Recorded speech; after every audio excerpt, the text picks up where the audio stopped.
Hey guys, as I stated in my last video, I'd be doing a Tenyi deck profile, and this is what I'm bringing to you today. I do want to apologise on the lateness of this video. I've been quite busy with some IRL stuff, but this is one I'm really excited to show you guys. As I said, after the banning of Thunder Dragon Colosuss, this was one of the decks I created and I had a bit of success with it. I'm also really excited for it to get more support in Rise of the Duelist, and I'll definitely have another deck profile with those new cards. But for now, I'll show you my Tenyi deck profile, starting with the main deck. So as you can see, of course, we are playing Yashuna. We're playing 3 copies. And if you don't know, all Tenyi monsters have 2 different effects. One where they can special summon themselves from your hand if you control no effect monsters. And the other effect is either a graveyard or in-hand effects if you control a non-effect monster to use an effect. So, Ashuna, you can banish it from your hand or graveyard if you control a non-effect monster to special summon 1 worm from the graveyard.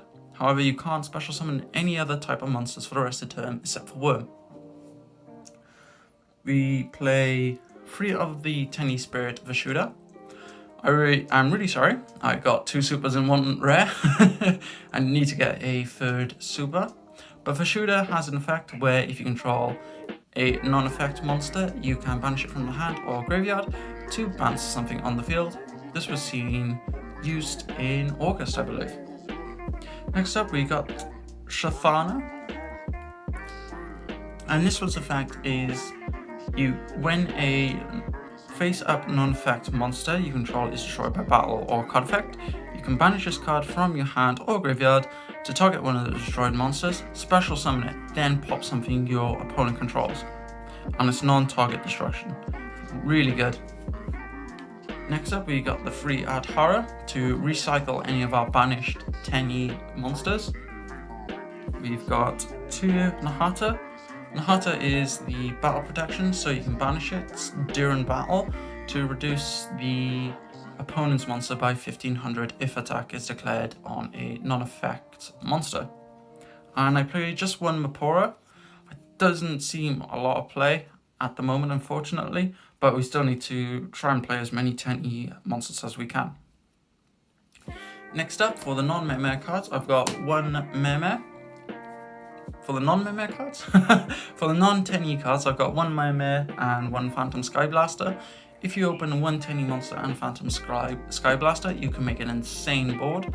Meme is just such a good staple. I see quite a few people play it at 2 as well. I feel more comfortable just playing the 1 in my own deck. Next up, I got 2 Lava Golems in the main. We don't usually use our normal summon that often, and if we are made to go first, we at least can use Lava Golem to tribute over problematic cards such as the Borrowed Savage and Arc Lights most people are ending on with the Synchro packages these days. Next up, 2 Ash Blossoms, still a pretty strong trap card. I just wanted a very good generic hand trap card in my deck. Next up, I got 3 of the Vessel of the Dragon cycle, one of the most powerful searches in this deck, being able to first send a worm monster from my deck to the graveyard, then, if I control a face-up non-effect monster, add 1 from the deck to my hand, and it's got to be a Tenyi I add. Such a powerful card, you usually dump Meme off this and add another Tenyi to your hand. Next up, 3 Pot of Desires, you play a lot of Freos in this deck. Such a very strong card for draw power.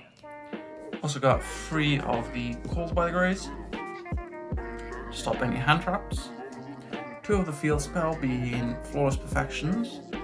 This is a really good field spell card if you are going first and you're able to set this up with your Berserker or even just a Monk. Really good field spell.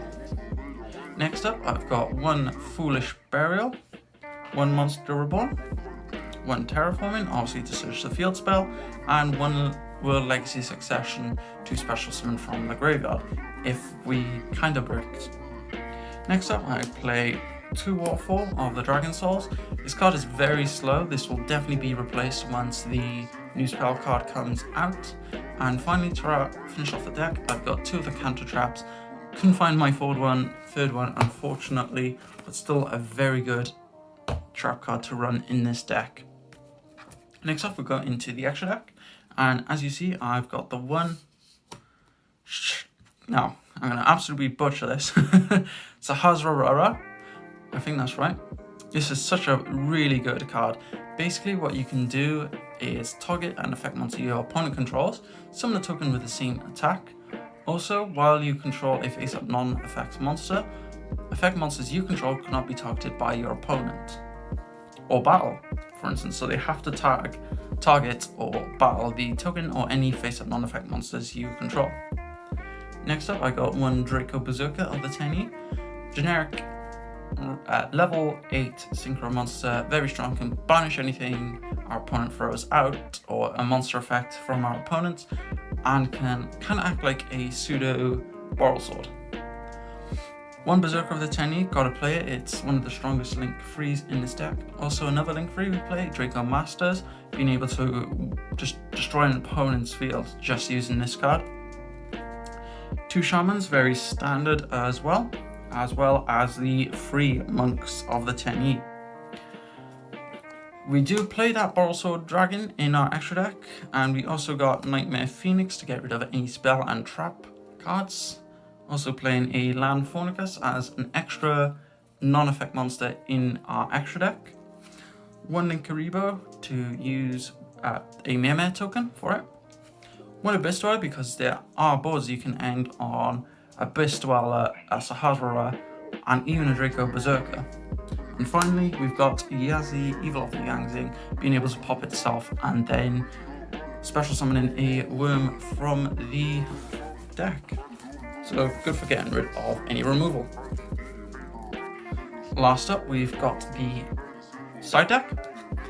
And I do play 3 of the Winged Dragon of Ra Sphere modes. Again, we don't really care too much about our normal summon.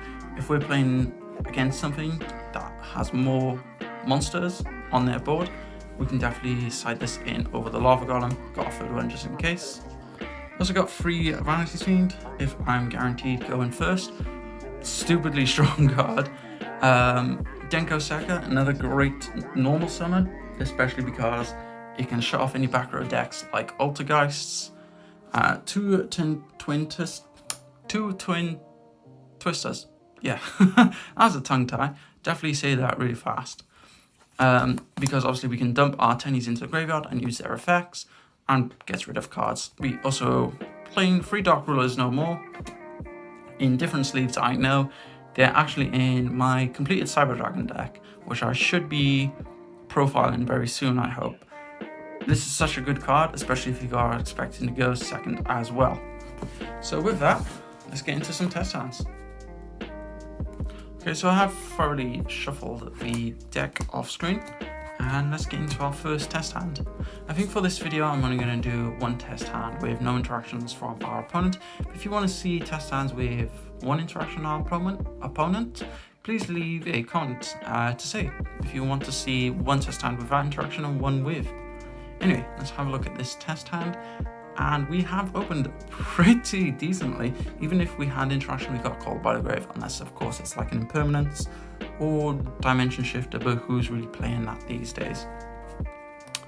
Okay, so looking at this hand, I think I may as well just start with the normal summon of Mapora, then use Mapora to go into Monk, then use Ashuna's effect to special summon itself, and then use these 2 as link material for the Shaman of the Tenyi. Activate Shaman's effect, ditching Meme to special summon Meme. And of course we got our token cards here, definitely not Pokemon cards. And we're going to use Meme's effect 3 times, making it level 4, fine level 4, and summoning out 3 tokens all over the place. And just for keep things safe, I'm going to use a token to go into Link Karibo. Now, thinking about this hand, we can definitely end on a Draco Berserker, but we could also actually end on Meme if we so choose. I think that's still maybe one of the safest options.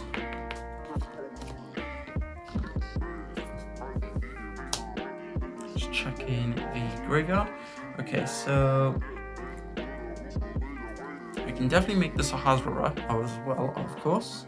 I think it would be best just to end on Abyss Dweller as well, just because it is such a strong card. So I'm just double checking. Have I got a control? Yeah, as long as I control a face-up non-effect monster. So I'm going to use the effect of Ashuna, banishing itself to special one from the deck. However, I'm thinking about it. There's another way I could. Nah, okay, let's just go for Shafana. Something else I want to say is with this combo, you'll have 2 water monsters on your Abyss Dweller. You'll only gain 500 once. However, you can, on your opponent's turn, say, standby phase, use the effect of Abyss Dweller to detach the Shafana. It will still be 2200, and you have a Shafana to essentially kind of protect the token, even though you can't summon it back. Anyway, so we got the Abyss Dweller, and we could just link all 4 of these into the Sahasrara. Ooh, quite like that. So we have an Abyss Dweller, a Link Karibo, and a Sahasrara. So when our opponent summons any sort of monster, we can copy it, make a token, and that token is protected by battle. We've also got a Call by the Grave and Fist of the Unrivaled Tenyi, which is kind of turned off until we get the token on our field. So yeah, it was a really good test, and I'm quite happy with that. Really strong ending board, I'd say. So yeah, that was the deck profile. I hope you guys enjoyed it. Suggest any changes you would make in the comments, but also please remember to leave a like on the video, as it does help a lot. And remember to subscribe to the channel. Next week is the Battle of Armageddon's box set release, so I'm going to be opening a box on the channel, so make sure you're watching that. I hope to pull that Utopia or the 10,000 Dragon Collector cards. But have a great day otherwise. So something I kind of could have also done with that combo, instead of going into the Sahasrara, I could have used Shaman and one of the tokens to make a Berserker of the Tenyi, and then use the other token to make Monk of the Tenyi.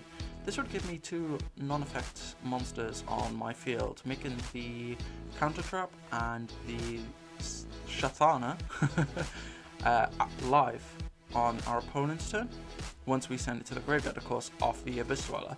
So perhaps would have been better to go into that way. However, Sahasrara does give us extra protection. So just something I wanted to also reiterate and discuss a bit further. It's a really good thing about rewatching these back. I can look at other potential combos and then let you guys know what else I could have done. Anyway, thanks again for watching. I'll see you guys in the next video, where it will be the Battle of Legends unboxing.